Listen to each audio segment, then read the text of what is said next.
Hello students, मैं एक बार फिर हाजिर हुआ हूँ कंप्यूटर साइंस के नए टॉपिक के साथ। उस टॉपिक पर जाने से पहले मैं आपको बता दूं कि मेरे चैनल कंप्यूटर प्रोफेशनल प्रोग्राम्स को सब्सक्राइब करना ना भूलें। इसके साथ साथ बेल आइकन को प्रेस करना ना भूलें ताकि जब भी मैं कोई नया वीडियो अपलोड करूं तब सबसे पहले जो नोटिफिकेशन है वो आपके पास आए। तो इसके अलावा वीडियो अगर अच्छे लग रहे हों तो लाइक और शेयर करना ना भूलें। तो चलो चलते हैं आज के टॉपिक पर। आज का हमारा टॉपिक जो है वो ऑपरेटर्स इन एमएस एक्सेल, यानी सबसे पहले हम जानेंगे ऑपरेटर किसे कहते हैं और एक्सेल में कौन कौन से ऑपरेटर्स है जो हम यूज करते हैं। तो चलो चलते हैं। ऑपरेटर्स क्या होते हैं?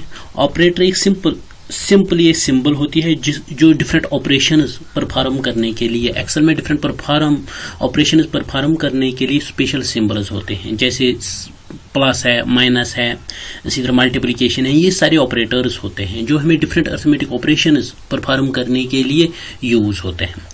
यहाँ पर जो ऑपरेटर्स एमएस एक्सेल में है, सबसे पहला है अरिथमेटिक ऑपरेटर, उसके बाद है रिलेशनल ऑपरेटर और उसके बाद तीसरा है लॉजिकल ऑपरेटर। ये तीन टाइप्स ऑफ ऑपरेटर जो हैं वो हम एमएस एक्सेल में यूज करते हैं।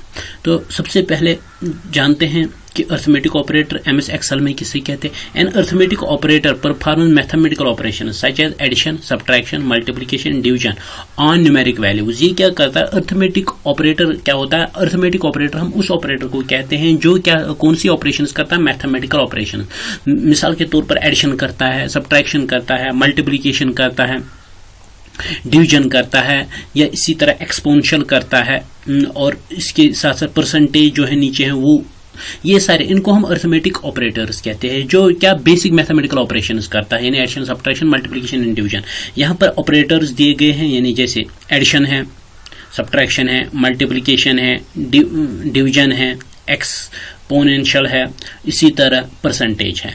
और फिर इनका मीनिंग दिया है, इन ऑपरेटर्स का मीनिंग क्या है। इसी तरह इसको हम परसेंटेज कहते हैं यहाँ पर, और इसी तरह इनके एग्जाम्पल्स भी दिए गए हैं, क्योंकि हर जो भी फार्मूला हम एक्सेल में यूज करते हैं, कोई भी फार्मूला जो हमें एक्सेल में लिखनी है, सबसे पहले हमें उसके आगे क्या लिखना है? Equal to sign. इसी तरह मैंने एग्जांपल में जैसे दिया है, यहाँ पर इक्वल टू साइन लिखा है, तो फिर मैंने 5 + 10 लिखा है, इसका मतलब एडिशन, क्योंकि बीच में जो ऑपरेटर है वो प्लस है।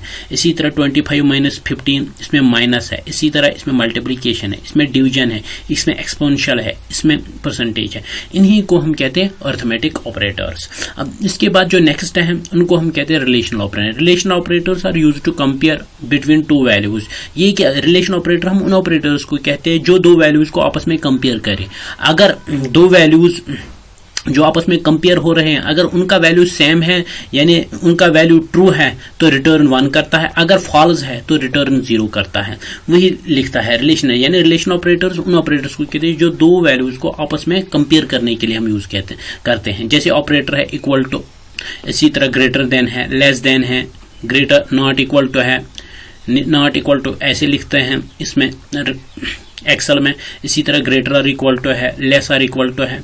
जैसे यहाँ पर मैंने इसका मीनिंग दिया है, इक्वल टू ऑपरेटर किसे कहते हैं? ग्रेटर देन किसे कहते हैं? लेस देन किसे कहते हैं? नॉट इक्वल टू किसे कहते हैं? यहाँ पर मैंने सेल एड्रेस दिया है, B2 = A1 C3। ये क्या है? ये सेल एड्रेस है C3, यानी ये C3 सेल में जो वैल्यू है वो ग्रेटर देन 20 है। अगर वो ग्रेटर देन 20 होगा तो रिटर्न जो होगा वो ट्रू होगा, अगर इससे 20 से लेस देन होगा तो रिटर्न जो होगा वो फॉल्स होगा। इसी तरह ये दो वैल्यूज को आपस में कंपेयर करता है। इसी तरह B1, अगर B2 और B1 में वैल्यू सेम है तो रिटर्न ट्रू करेगा, अगर फॉल्स है, अगर सेम नहीं है तो रिटर्न क्या करेगा? फॉल्स करेगा। इसी तरह यहाँ पर भी हर एक को कंपेयर करता है। इसी तरह दो वैल्यूज को आपस में कंपेयर करता है रिलेशनल ऑपरेटर्स। इन्हीं रिलेशनल ऑपरेटर्स, इन्हीं ऑपरेटर जो दो वैल्यूज को आपस में कंपेयर करते हैं उनको हम रिलेशनल ऑपरेटर्स कहते हैं। इसी तरह उसके बाद जो नेक्स्ट है उनको हम कहते हैं logical operators in MS Excel. Logical operators हम किन्हें कहते हैं? लॉजिकल ऑपरेटर्स हम उन ऑपरेटर्स को कहते हैं जो क्या करे? दो या दो से ज्यादा एक्सप्रेशंस को आपस में कंपेयर करेगा, यानी जो रिलेशनल एक्सप्रेशंस है, रिलेशनल एक्सप्रेशन जो अपने रिलेशनल ऑपरेटर्स अभी पढ़े हैं, जो उनसे एक्सप्रेशंस बनाए गए हैं, उन्हीं को दो या दो से ज्यादा को आपस में कंपेयर करता है, उन्हीं को रिलेशन लॉजिकल ऑपरेटर्स कहते हैं। An expression contain logical operators either returns 0 or 1 depending upon whether the expression result is true or। ये भी वैसे ही ट्रू या फॉल्स, यानी या तो ट्रू रिटर्न करेगा या फॉल्स रिटर्न करेगा। डिपेंडेंट किस पे होता है? एक्सप्रेशन पे। अगर इन एक्सप्रेशंस का रिजल्ट जो है, जो दो एक्सप्रेशंस आपस में कंबाइन किए गए, मैंने पहले बता दिया इस लॉजिकल ऑपरेटर्स में दो या दो से ज्यादा रिलेशनल एक्सप्रेशंस को हम कंबाइन करते हैं। यहां पर बीच में C3 is equal to C5 and D3 equal to E2, ये दो या दो से ज्यादा एक्सप्रेशंस को क्या करता है? आपस में कंबाइन करता है। Logical and true only if all the operators operands are true. जो यहाँ पर एक्सप्रेशंस दिए गए हैं, ऑपरेंड्स की मतलब होता है एक्सप्रेशंस, जो यहाँ पर एक्सप्रेशंस दिए गए हैं लॉजिकल एंड तब रिटर्न ट्रू करता है जब सारे एक्सप्रेशन है, यानी जब ये expression C3 is equal to C5, D3 equal to E2, जब ये दोनों एक्सप्रेशन ट्रू होंगे तभी ये रिटर्न ट्रू करता है। अगर दोनों में से एक भी फॉल्स हो जाएगी, यानी इसमें वैल्यू जो हम आपस में कंपेयर कर रहे हैं C3 C5, इसमें भी C3 में भी वही वैल्यू होना चाहिए, C5 में भी, इसी तरह D2 में भी वही वैल्यू होना चाहिए, E3 में भी वैल्यू, यानी जब हम D2 को कंपेयर करते हैं E2 में, तो E2 और D2 में वैल्यू सेम होना चाहिए, यानी इसमें भी ये कंडीशन भी ट्रू होनी चाहिए, ये कंडीशन भी ट्रू होनी चाहिए लॉजिकल एंड में। या अगर तीन एक्सप्रेशन है, तीन एक्सप्रेशन में भी तीनों ट्रू होनी चाहिए, तभी आपका रिजल्ट ट्रू आएगा। वरना अगर एक भी इनमें से फॉल्स हो जाएगी तो रिटर्न क्या आएगा? फॉल्स आ जाएगा। इसी तरह आर में क्या होता है?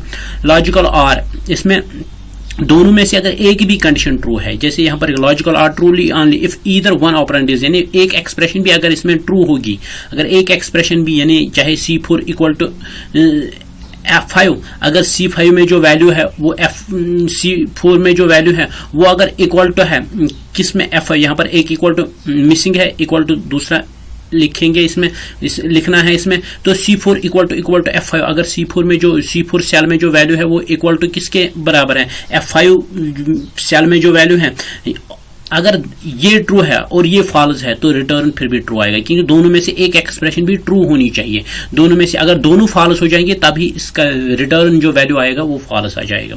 इसी तरह नॉट होता है, लॉजिकल नॉट होता है, वो ओनली ट्रू हमें उस वक्त वैल्यू देता है जब यहाँ पर फॉल्स होगा। अगर यहाँ पर C5 जो है, C5 सेल जो है, अगर वो इक्वल टू 5 नहीं हो, अगर वो 5 के बराबर होगी तो रिटर्न इनवर्स करेगा, यानी ये ट्रू है तो ये फॉल्स यहां से रिटर्न करेगा। अगर ये फॉल्स है, यानी C5 इक्वल टू अगर ये 5 के बराबर नहीं है, यानी ये फॉल्स है, तो ये यहां से रिटर्न ट्रू करके दे देता है। यानी जो वहां से एक्सप्रेशन होती है ये उसका अपोजिट हमें रिजल्ट निकाल के दे देता है। जैसे यहां पर लिखा है logical true only if the operand is 0, ये सिर्फ हमें क्या है, जब जो एक्सप्रेशन जो हमने आपस में कंबाइन किए हुए हैं, यहां पर मैंने एक ही एक्सप्रेशन लिखी है, 2 या 3 एक्सप्रेशन कंबाइन करते हैं, अगर वो एक्सप्रेशन ये एक्सप्रेशन हम क्या करेंगे, इसका जो रिजल्ट है वो फॉल्स आ जाएगा तो ये रिटर्न ट्रू कर देता है, वरना ये हर वक्त क्या रिटर्न फॉल्स ही कर देता है। इन्हीं को हम क्या कहते हैं? Logical operators. अब इसके बाद जो इस टॉपिक का असेसमेंट आता है, ये असेसमेंट आपको मेरे पर्सनल व्हाट्सएप नंबर पे भेजना है, जो मैंने नीचे दिया हुआ है, ये व्हाट्सएप नंबर, तो ये आपको इसी पर भेजना है।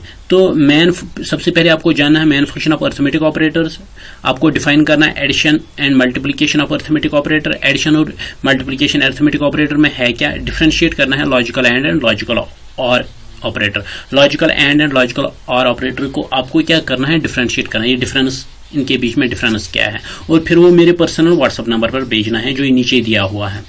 तो ये था आज का टॉपिक। नेक्स्ट टॉपिक तक thank you, stay home, stay safe.